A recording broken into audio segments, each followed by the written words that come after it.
৩৭ বছরের দীর্ঘ সংসার ভাঙ্গনের দ্বারপ্রান্তে কিংবদন্তির নায়ক গোবিন্দ ও তার স্ত্রী সোনিতা আহুজা। কিছুদিন ধরেই গুঞ্জন শোনা যাচ্ছিল এই দম্পতির সম্পর্কে ভাঙ্গন ধরেছে, আর এবার সেই গুঞ্জনই যেন সত্যি হলো। ভারতীয় গণমাধ্যম জানাচ্ছে সোনিতা মুম্বাই ফ্যামিলি কোর্টে বিবাহ বিচ্ছেদের মামলা করেছেন।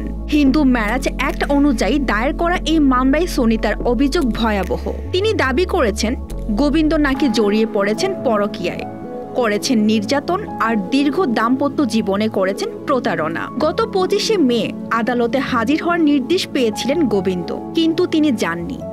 এরপরই তার বিরুদ্ধে জারি করা হয় শোকজ নোটিশ। অন্যদিকে সোনিতা নিয়মিত যাচ্ছেন শুনানিতে, অংশ নিচ্ছেন পরামর্শদাতা সেশনে। আসলে এই ভাঙ্গনের আভাস আগেই পাওয়া গিয়েছিল।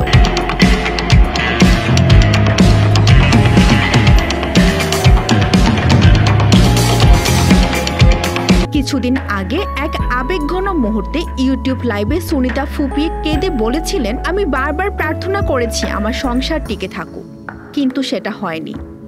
আজ আর কাউকে বিশ্বাস করতে পারি না। একজন স্ত্রী, একজন মায়ের এই কান্না ছুঁয়ে গেছে অসংখ্য ভক্তকে।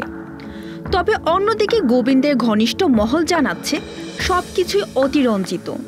তাদের দাবি ডিভোর্সের প্রশ্নই আসে না, কেবল পুরনো বিষয়গুলোকে টেনে এনে বাড়িয়ে বলছে কিছু মানুষ আর কিছু মিডিয়া। তাহলে প্রশ্ন উঠছে, সত্যি কি ভেঙে যাচ্ছে গোবিন্দ সোনিতার ৩৭ বছরের দাম্পত্য, নাকি সবকিছুই নিছক ভুল বোঝাবুঝি?